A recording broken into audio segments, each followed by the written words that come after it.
હવે કોઈને ઓલો ડુપ્લિકેટ ખેડૂત નેતા રાજુ કરપડા દેખાય તો કહેજો કે ધરતીના ધણી આખા જગતના બાપ અત્યારે મુસીબતમાં છે અને તું ખેડૂતના નામે ચરી ખાઈ. તો નમસ્કાર મિત્રો, ફરી એકવાર સ્વાગત છે.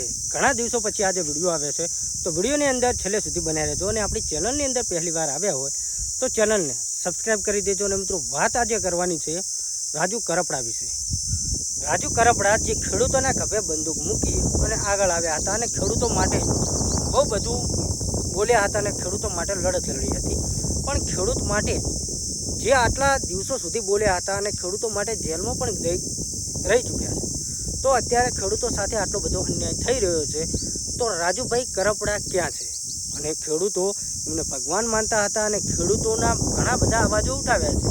તો એવું હોવું જોઈએ કે અત્યારે તેઓને સત્તા મળી છે તો ખેડૂતો માટે કંઈક તો બોલવું જરૂરી છે ને, પણ નહીં. અત્યારે ખેડૂતો ઉપર કેટલી દુર્દશા થઈ રહી છે અને ખેડૂતોની કેટલી બદતર હાલતો થઈ રહી છે ને, એ હવે એ લોકો કેમ જોવા આવતા નથી? તો શું ખેડૂતોને આગળ કરી કે ખેડૂતોના નામે ચરી ખાઈ અને શું સત્તા જ ભોગવવી હતી? તો વાત આજે કરવાની છે કે પિન્ટુભાઈ કોળી જે બગદાણાની અંદર નવનીત બાલદિયાને સપોર્ટ કર્યો હતો અને માયાભાઈ આહિર અને એમની સામે પડી અને જે ન્યાય અપાવ્યો હતો, એ પિન્ટુભાઈ કોળીને તમે લોકો ઓળખતા હશો. પણ ખાસ કરીને પિન્ટુભાઈ કોળીએ અત્યારે ખેડૂતો માટે શું કહ્યું છે? અને મિત્રો, હું પણ એક ખેડૂતનો દીકરો છું અને તમે પણ એક ખેડૂતના દીકરા હોય તો વિડીયોને છેલ્લે સુધી જોજો. કેમ કે મિત્રો, ખરેખર અત્યારે ખેડૂતોની એટલી બદતર હાલત થઈ રહી છે, એટલી ખરાબ હાલત થઈ ગઈ છે ને કે વાત જ ના પૂછો. આ તો ખેડૂતોના અત્યારે તમે જોતા હશો સોશિયલ મીડિયાની અંદર કે તમારા આજુબાજુ ગામડાઓની અંદર પણ જે વીજળીના થાંભલા નખાઈ રહ્યા છે, એ ખેડૂતોના ઊભા પાકની અંદર ખુલ્લે આમ ઊભો પાક બગડે છે, કોઈ વળતર આપતા નથી અને ખુલ્લે આમ તાનાશાહી થઈ અને ભારત કૃષિ પ્રધાન દેશ છે ને, તો ખેડૂતો સાથે જ આવું બધું કેમ? ખેડૂતો સાથે કેટલો અન્યાય થઈ રહ્યો છે મિત્રો, એ તમે લોકો જાણતા નથી. અને જાણતા લોકો છે છતાં પણ કોઈ ખેડૂતો માટે અવાજ ઉઠાવવા જ તૈયાર નથી. આ તો એવું જ અત્યારે ચાલી રહ્યું છે કે જે વીજળીના થાંભલા નખાઈ રહ્યા છે એ ખેડૂતોના ઊભા પાકને નુકસાન કરે છે. અત્યારે તમે ખેડૂતોનો અવાજ કોઈ સાંભળવા જ માગતું નથી. ખેડૂતોનો અવાજ ક્યાંય પહોંચતો જ નથી. બસ ફક્ત ને ફક્ત ખેડૂતોને પોતાના વોટ બેંક તરીકે યુઝ કરવામાં આવે છે. વાત કરીએ કે ખેડૂતોના અત્યારે અનાજનો ભાવ તો ક્યાંય ત્યાંનો ત્યાં જ છે, પણ જે ખેતરમાં નાખવા માટે ખાતર, જે બિયારણ, જે દવા એ છે એનો ભાવ વધતી રહ્યો છે. પણ એની બાજુ જોવા જઈએ તો ખેડૂતોનો જે પાક છે એનો ભાવ હજુ ત્યાંનો ત્યાં જ છે. તો શું ખેડૂતોની તો કોઈને કદર જ નથી? કહે છે કે ખેડૂતોને અમે ઘણી બધી સહાય આપીએ છીએ, તો આ સહાય જાય છે કઈ બાજુ?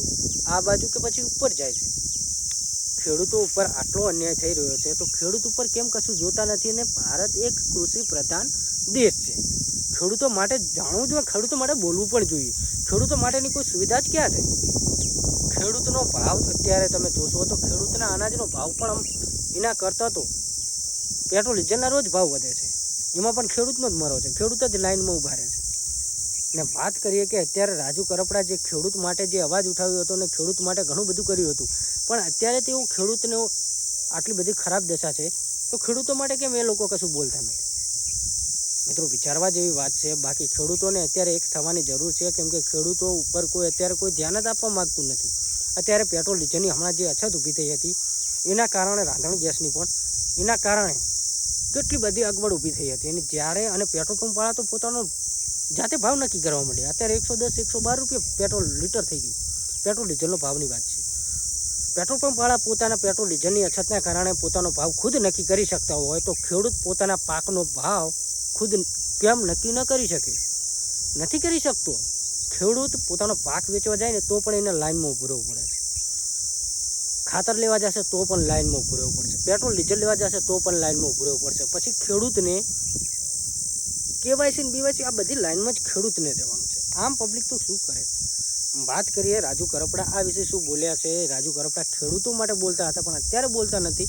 એના માટે પિન્ટુભાઈ કોળી શું બોલ્યા છે એ વિડીયો જોવો. ને મિત્રો, ખરેખર તમે ખેડૂત હોય ને તો વિડીયો બને એટલો શેર કરજો. અને ખેડૂતોની અત્યારે એટલી ખરાબ દશા થઈ ગઈ છે, ખરાબ હાલત થઈ ગઈ છે ને વાત જ ના પૂછો. અને અત્યારે તો જે અદાણીના ને કે અંબાણીના જે થાંભલા નખાઈ રહ્યા છે ને ખેતરની અંદર, ઊભા પાકને એટલું નુકસાન થાય છે ને અને પોલીસવાળા ખેડૂતોને સપોર્ટ કરવાના બદલે કંપનીવાળાને સપોર્ટ કરી રહ્યા છે. અત્યારે આવી દશા આવી ગઈ છે, આવી હાલત આવી ગઈ છે ખેડૂતોની તો ખેડૂતો માટે કોણ બોલશે? ખેડૂતો માટે કોણ આગળ આવશે? કોઈ નહીં આવે. ખેડૂતોને ખુદ આગળ આવવું પડશે અને ખેડૂતોને પોતાનો હક પોતાની જાતે જ મેળવવો પડશે. વિડીયો વધુમાં વધુ શેર કરજો. બાકી તમે લોકો આ વિશે શું કહેવા માગો છો કમેન્ટ કરી જણાવો છો. અત્યારે જે રાજુ કરપડા વિશે જે બોલ્યા છે એ વિડીયો જુઓ ને વિડીયો તમને કેવો લાગ્યો કમેન્ટ કરજો. મિત્રો વિડીયો શેર કરવો જરૂરી છે. બાકી ખેડૂત પુત્ર હોય તો એક કમેન્ટ પણ કરી શકો છો. ખેડૂતો માટે હવે અવાજ ઉઠાવવો જરૂરી છે. તમે શું કહેવા માગો કમેન્ટ કરી શકો છો. બાકી વિડીયો જુઓ અને ચાલો પહેલી વાર તો ચેનલ સબસ્ક્રાઈબ કરો. બાકી અત્યારે વિડીયો વાયરલ થતો વિડીયો જુઓ. કોઈને ઓલો ડુપ્લિકેટ ખેડૂત નેતા રાજુ કરપડા દેખાય તો કહેજો કે ધરતીના ધણી આખા જગતના બાપ અત્યારે મુસીબતમાં છે અને તું ખેડૂતના નામે ચરી ખાઈ ખેડૂતના અને જિલ્લા પંચાયત જીતી ગયો અને ખરેખર તારી તૈયારી વિધાનસભાની થઈ રહી છે તો ખરેખર તું ખરેખર ખેડૂત નેતા હોય તો તારા મોઢા પર તાળું ચમ લાગી ગયું? હા લ્યા ખેડૂતોના છેતરી ગયો, ખેડૂતોના નામમાં રાજકારણ